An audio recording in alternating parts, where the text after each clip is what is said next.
পারদর্শী হলে মানুষ অবশ্যই কৃষ্ণ ভাবনাময় হয়ে যাবে। কিন্তু যজ্ঞ সম্পাদনের মাধ্যমে কৃষ্ণ ভাবনাময় না হতে পারলে সেটিকে কেবল নৈতিক আচার অনুষ্ঠান বলে বিবেচনা করা হয়। তাই কেবল নৈতিক আচার অনুষ্ঠানের মধ্যে নিজেকে সীমিত না রেখে আরও মধ্যে উন্নীত হয়ে কৃষ্ণ ভাবনাকে লাভের চেষ্টা করা। তাই আমাদের কৃষ্ণ ভাবনামৃত লাভ করতে হলে কী করতে হবে? আমাদেরকে মন্দিরে আসতে হবে, সাধু সঙ্গ করতে হবে, গীতা ভাগবত অধ্যয়ন করতে হবে, শ্রবণ করতে হবে, তাহলেই আমরা এই কৃষ্ণ ভাবনামৃত লাভ করতে পারব। তাহলে আজকের শ্লোকটা আমরা কি বুঝতে পারলাম? যে মনুষ্য জীবন লাভ করতে হলে এই মনুষ্য জীবনে যদি আমরা সেই বৈদিক নিয়ম কানুন আমরা যদি মেনে চলে না চলি, সেইভাবে যদি জীবন যাপন না করি, তাহলে আমাদের এই মনুষ্য জীবন সম্পূর্ণভাবে ব্যর্থ। ভগবান শ্রীকৃষ্ণ নিজেই এটা বলেছে। যাই হোক, আমরা এখন 9টা বেজে গেছে, আমরা আজকে বিশ্রাম দেবো এখানেই। তাহলে আপনারা যারা আসছেন মন্দিরে আসবেন, মন্দিরে এসে কী হবে? যেমন আমি বলছিলাম যে বাচ্চারা আমাদের এই স্কুলে আমরা শুক্রবার বাচ্চাদের ক্লাস আছে, যারা দেখবেন এই মন্দিরে বাচ্চাদের ক্লাসে অংশগ্রহণ করে তাদের আপনি ভিতর সুরক্ষিত জিজ্ঞেস করতে মুখস্থ, তারা ভিতর সুরক্ষিত বললে দেবেন। অনেক শ্লোক মুখস্থ আছে, কিন্তু যারা যুক্ত নাই তাদের কাছে একটা শ্লোক আপনি জিজ্ঞেস করতে পারবেন।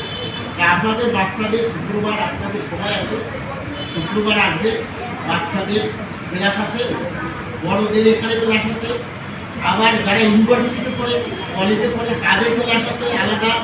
এছাড়া আরও আমাদের ক্লাস আছে, আপনারা আসলে সেই ক্লাসে প্রতি শুক্রবার ক্লাস হয়, আপনারা অংশগ্রহণ করবেন। তাতে কী হবে? আমরা সাধুদের সাথে সঙ্গ করতে পারবো, ভগবানের কথা শ্রবণ করতে পারবো। তাহলে আমরা হয়তো একটু একটুভাবে আমাদের দেহের পাপ দুর্বৃত হবে এবং হয়তো আমরা কর্মক্ষম পথে উন্নতি লাভ করে সেই ভগবানের পথে যেতে পারবো এবং মৃত্যুর পর হয়তো আমরা কালীস্বরূপে জন্মগ্রহণ করে সেখান থেকে আবার আমরা এই ভগবানের নাম কীর্তন করতে পারবো এবং আমরা সবশেষে সেই ভগবানের যেখানে আমাদের যে আলয় ছিল, যেখানে আমরা ছিলাম, সেই ভগবানের নাম আমরা করতে পারবো। হরে কৃষ্ণ। সবাই ভালো থাকবেন, সবাই মঙ্গল হোক, সবাই আপনারা মন্দিরে আসবেন, আসবেন, সবাই বিধি কল্যাণ হোক, এই প্রার্থনা করে আজকে ভগবতী কথা এখানে বিশ্রাম করছি। জয় শ্রী কৃষ্ণ শ্রী অদ্বৈত পদাধার শ্রী অদ্বৈত গৌর ভক্তবৃন্দ। হরে কৃষ্ণ হরে কৃষ্ণ কৃষ্ণ কৃষ্ণ হরে হরে, হরে রাম রাম রাম।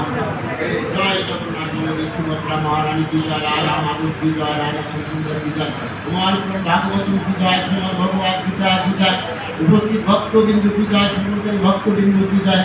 জয় গীতায় গৌর প্রমানন্দে আঞ্ছা কল্পিতুম ভজ্য কৃপা সিন্ধু দেবচ কোটিতরং পাবে।